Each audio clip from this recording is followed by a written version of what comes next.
Hello again, everybody. Thank you for tuning into The Light. This is Jake here and bringing you some more news and analysis. Today's kind of a special news briefing, and I'm going to go ahead and get to it, try to rattle some stuff off. First, two videos back about 3 weeks ago, I had featured Fuel Cell Energy as one very cool future energy tech company with hydrogen fuel cells, with microgrids and fuel cell power plants. Fuel Cell Energy, since last reporting, has been up about 25%, very good action in recent trading. I also wanted to highlight this really cool article. It's a PBS article here, 8 things you didn't know about hemp. I love PBS with this article from 2015, groundbreaking, talking about the many uses for industrial hemp, some of the history, the fact that it can be used for common household items like birdseed and ice cream and milk, but also clothing. And, hemp can be used to make actually all kinds of things, including your home itself.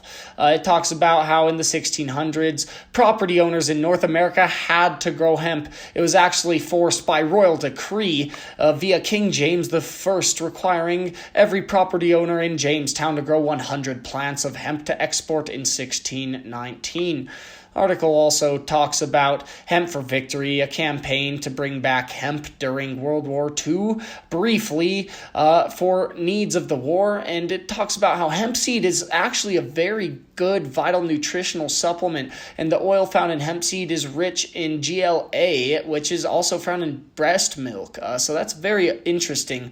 But hemp seed's also packed with other omega-3 and 6 fatty acids, which are very important to your diet, making it a healthier alternative to many vegetable oils. And it also is something that you can take day to day, like fish oil.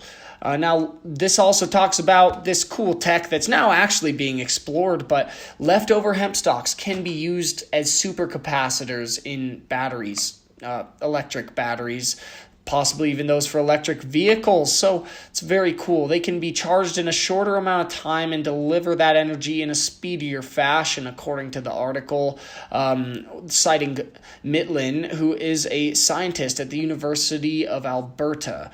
Now, this is very awesome, but I want to talk about some deep, dark, dangerous hypocrisy as I've covered glyphosate, Bayer, and Monsanto and the deadly GMO health crisis that's in America right now. But actually, just in the last 2 weeks, the EPA under Trump has actually reviewed glyphosate and again said that it's not a dangerous carcinogenic thing, even though there's very vast amounts of data and class action lawsuits against glyphosate user and manufacturer Monsanto or Bayer. Now, people are really unhappy with this, and it's quite dangerous as corn is widely genetically modified and just chock full of glyphosate. In fact, often the corn you'd find in the store has more glyphosate than is allowed as prescribed in healthy water standards. We see here Kellogg plans to phase out glyphosate from the supply chain, preparing for mass backlash against Bayer with this carcinogenic compound that's giving people terrible cancer, non-Hodgkin's lymphoma, and killing people who use and administer Roundup to fields and those who eat Roundup as well or eat crops that are contaminated with it. We see Bayer's asking a California court to actually reverse the verdict, $86 million cancer verdict, as a man proved that glyphosate was a major factor in his cancer, in his non-Hodgkin's lymphoma.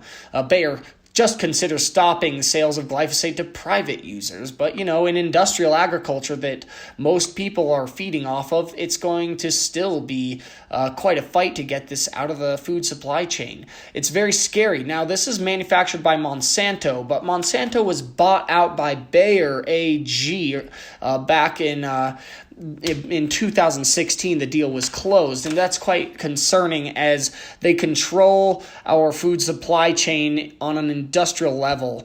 Now, IG Farben now an offshoot being Bayer, was actually a German chemical and pharmaceutical conglomerate formed in 1925 from a merger of 6 major chemical companies, BASF and Bayer included. This is the company that was actually responsible for Zyklon B and the company that actually built and privately operated Auschwitz. Now, this is actually just common knowledge. Now, IG Farben, the ghost of IG Farben, the company responsible for Auschwitz and human testing in Auschwitz, is actually taking over our pharmaceutical and food supply chains. Now, it's concerning seeing Bayer AG already getting going with their total contributions in political cycles throughout the last decades, getting going in 2020 here in Bayer Crop Science, formerly known as Monsanto, really getting going with their spending, already spending about $280,000 on the 2020 political campaign cycle. It's very scary stuff, people. You should be concerned. Meanwhile, the FDA also has failed to regulate and oversee companies like Purdue Pharmaceuticals that make OxyContin. Now, a 40 milligram OxyContin prescription has a 2% fatality rate by statistical analysis, an 80 milligram prescription up to about 4% potential fatality rate in those prescribed. It's a very scary and deadly opioid.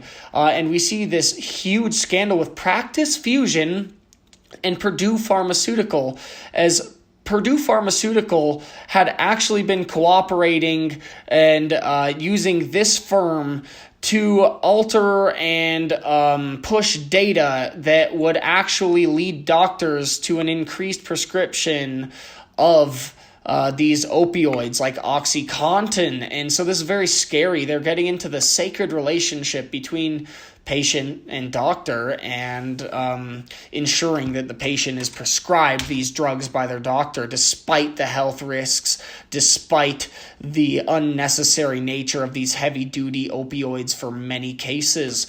And at the same time, we see right now Charlotte's Web, a huge groundbreaking CBD and hemp company, hit with the second class action suit. Now Charlotte's Web's not the only one, but these class action suits, many of which are led by the FDA, are hurting CBD companies. And there's really no reason for this to be happening, for this level of scrutiny to be held over CBD companies when so little is held over opioids or even those companies who are making our food and poisoning it with glyphosate. Now, at the same time, hemp is pushing forward, activism is pushing it forward, and the market dynamics of the free market and this agricultural economy that's just booming with hemp are pushing it forward. This explosion is about to occur. Hopefully, we'll see a lot of gains in the stock market as we see companies like Zynerba Pharmaceuticals now advancing a pipeline to treat Fragile X syndrome, epilepsy, autism, and many other things potentially with CBD, with FDA-approved drugs like this, as well as GW Pharmaceuticals' Epiliodex and Sativex. We see the FDA, despite their battling against hemp farmers and CBD, actually putting out some information and softening the stance a bit in the recent months. Now, who knows what's to come, but I have a lot of hope for this industry, and I think that now with Mitch McConnell and with many other people forcing forward regulation and research on hemp and CBD, we're going to see big things. Now, folks, please do share the information. This is concerning, and this is really hypocritical and frustrating to see this happening in our country. We should have a booming hemp marketplace, and we should be allowed to get products that benefit us and make us more healthy. We also shouldn't have to worry about being poisoned in our generic food and drug supply chain. Now, this has been a great episode of The Light. I really am honored to be reporting to all of you people. So please tune in to the next video. And also don't forget to like, share, and subscribe. Much love. I'll see you very soon.